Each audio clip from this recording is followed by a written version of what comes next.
السلام علیکم پیارے دوستو، سلطان محمود غزنوی کو آج کے دور میں بھلا کون انسان نہیں جانتا ہے۔ یہ اتہاس کا وہ مشہور نام ہے جو آج بھی انڈیا، پاکستان، بنگلہ دیش اور افغانستان کے ساتھ ساتھ لگ بھگ پوری دنیا میں ہی مشہور ہے۔ ہاں، وہ بات الگ ہے کہ آج بھی پوری دنیا کے لوگ سلطان محمود غزنوی کو اپنے اپنے حساب سے یاد کرتے ہیں۔ جہاں ایک طرف بہت سارے لوگ سلطان محمود غزنوی سے حد سے زیادہ نفرت کرتے ہیں تو وہیں دوسری طرف بہت سارے لوگ اس انسان کو اپنا ہیرو مانتے ہیں۔ خاص طور سے اگر بات کریں افغانستان کے علاقے کی تو وہاں پر سلطان محمود غزنوی کو ایک نیشنل ہیرو کے نام پر دیکھا جاتا ہے۔ فی الحال دوستو، آج کی اس ویڈیو میں ہمارا جو ٹاپک ہے وہ سلطان محمود غزنوی کی بائیوگرافی نہیں ہے، یعنی ہم ان کی زندگی کے بارے میں بات نہیں کریں گے، بلکہ آج کی اس ویڈیو میں ہم تو آپ کو سلطان محمود غزنوی کی افغانستان میں موجود قبر سے ریلیٹڈ ایک ایسے حادثے کے بارے میں بتائیں گے کہ جس کو سن کر آپ سے زیادہ تر لوگوں کے ہوش اڑ جائیں گے، کیونکہ یہ حادثہ نہ صرف بہت زیادہ خطرناک تھا بلکہ حیران کر دینے والا بھی تھا، اور مجھے امید ہے کہ آپ سے زیادہ تر لوگوں نے اس سے پہلے کبھی بھی محمود غزنوی کی قبر سے جڑے ہوئے اس خطرناک حادثے کے بارے میں نہیں سنا ہوگا۔ تو دوستو چلیے آج کی ویڈیو کو شروع کرتے ہیں۔ یہ کہانی ہے آج سے لگ بھگ 45 سے 50 سال پرانی کی، جب سن 1974 میں افغانستان دیش میں خطرناک زلزلہ یعنی بھوکمپ آیا۔ بھوکمپ کی وجہ سے افغانستان کی بہت ساری پرانی اور ایتہاسک عمارتوں کو نقصان پہنچایا تھا، اور زلزلے کی وجہ سے نقصان کا سامنا کرنے والی ان ایتہاسک عمارتوں میں موجود محمود غزنوی کا بھی مقبرہ شامل تھا۔ دوستو ویسے تو سلطان محمود غزنوی کے اس مقبرے کو ظاہری طور پر کوئی خاص نقصان نہیں ہوا تھا، لیکن محمود غزنوی کی وہ قبر جو اس مقبرے کے اندر موجود تھی وہ لگ بھگ پوری طرح سے بیٹھ گئی تھی، یعنی آسان لفظوں میں کہہ دو محمود غزنوی کی جو قبر زلزلے کی وجہ سے پوری طرح سے کھل چکی تھی۔ وہی وجہ تھی کہ اس وقت کی افغانستان کی گورنمنٹ نے فوراً اپنے ایکسپرٹ کو سلطان محمود غزنوی کی اس قبر کو دوبارہ سے صحیح کرنے کا آرڈر جاری کر دیا تھا۔ لیکن دوستو پوری دنیا کو حیرانی کا جھٹکا اس وقت لگا کہ جب یہ بات سامنے نکل کر آئی کہ ایکسپرٹ کو سلطان محمود غزنوی کی قبر میں ایک انسان کی باڈی کی بجائے ایک بکری کی لاش ملی ہے۔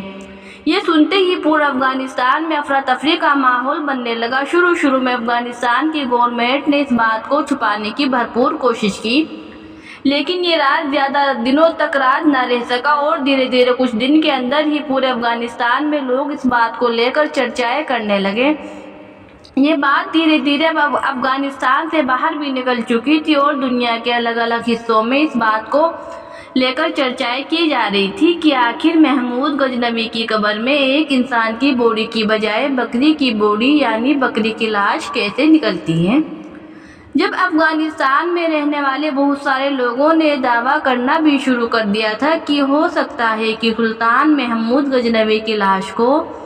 ان کی قبر سے ان کے دشمنوں کی طرف سے چرا لیا گیا ہو، اور اس چوری کا الزام جہاں ایک طرف کچھ لوگ روس کی کمیونسٹ گورنمنٹ پر ڈال رہے تھے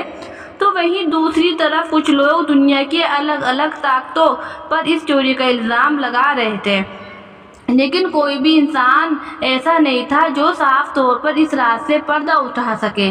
اور یہ بات کلیئر کر سکے کہ آخر سلطان محمود غزنوی کی لاش کہاں چلی گئی۔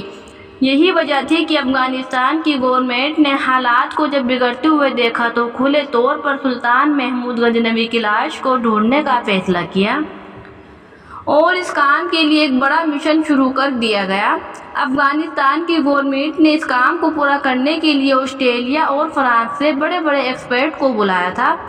جنہوں نے لگاتار کئی دنوں تک ریسرچ کرنے کے بعد اس بات کو کلیئر کیا ہے کہ ہو نہ ہو سلطان محمود غزنوی کی قبر اسی جگہ پر موجود ہے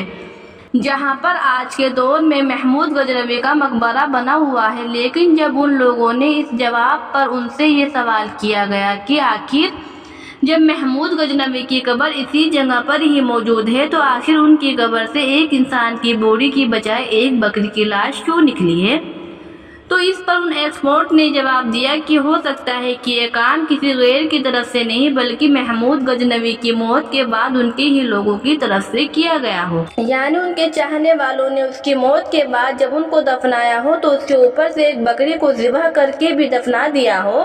تاکہ کوئی بھی دشمن جب ان کی قبر سے ان کی لاش نکالنے کی کوشش کرے تو وہ ان کی لاش تک نہ پہنچ سکے، اور اس بکری کی لاش کی وجہ سے وہ یہ سمجھ بیٹھے کہ شاید محمود غزنوی کی قبر یہاں پر نہیں ہے۔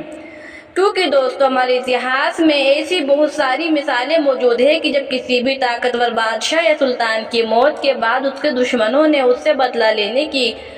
اس کی قبر کے ساتھ کھلواڑ کیا ہے، یعنی اس کی قبر سے اس کی لاش کو نکال کر اس کے ساتھ بہت برا سلوک کیا۔ یہی وجہ ہے کہ اتہاس میں ایسے بھی بہت سارے شاشک حکومت کرنے والے بادشاہ گزرے ہیں کہ جنہوں نے مرنے سے پہلے ہی اپنوں سے یہ وصیت کر دی تھی کہ ان کے مرنے کے بعد ایک ایسی جگہ پر دفنایا ان کو جائے گی جس کا پتہ کسی بھی انسان کو نہ چل سکے، تاکہ ان کی موت کے بعد ان کی لاش کے ساتھ کوئی برا سلوک نہ کیا جا سکے۔ خاص طور سے اگر آپ لوگوں نے چنگیز خان کی ہسٹری کو پڑھا ہے تو مجھے امید ہے کہ آپ سبھی لوگ اچھی طرح سے جانتے ہوں گے کہ چنگیز خان کی قبر کے بارے میں بھی کسی بھی انسان کو نہیں بتایا گیا تھا۔ فی الحال دوستو ایک لمبے وقت کے بعد بڑے بڑے ایکسپرٹ محمود غزنوی کے اس مقبرے سے وہ باکس یعنی تابوت ڈھونڈنے میں کامیاب ہو گئے تھے کہ جس کے اندر محمود غزنوی کی باڈی یعنی لاش موجود تھی، اور اس کے بعد باقاعدہ ایک بار پھر سے پورے رسم و رواج کے ساتھ اس باکس کو اس قبر میں دفنا دیا گیا تھا۔ کیونکہ دوستو جیسے کہ ہم نے آپ کو پہلے ہی بتایا ہے کہ محمود غزنوی کو افغانستان میں بہت زیادہ اہمیت دی جاتی ہے اور باقاعدہ اس انسان کو ایک نیشنل ہیرو کے طور پر دیکھا جاتا ہے۔ فی الحال دوستو آج کی اپنی ویڈیو میں ہم یہیں پر ختم کرتے ہیں۔ اگر یہ ویڈیو آپ کو پسند آئی ہے تو آپ لوگ اسے اپنے دوستوں میں ضرور شیئر کریں، اور اسی طرح کی ویڈیو دیکھنے کے لیے انفارمیشن اور اسلامک اور ہسٹوریکل ویڈیو دیکھنے کے لیے آپ ہمارے چینل عائشہ اسٹار کو ضرور سبسکرائب کریں، کیونکہ یہ ایک اسلامک چینل ہے۔ آپ لوگ اسے ضرور سبسکرائب کریں اور ساتھ میں لگے بیل آئیکن کو ضرور دبا دیں۔ تو ہم چلتے ہیں ایک اگلی ویڈیو میں، تب تک کے لیے السلام علیکم، اللہ حافظ۔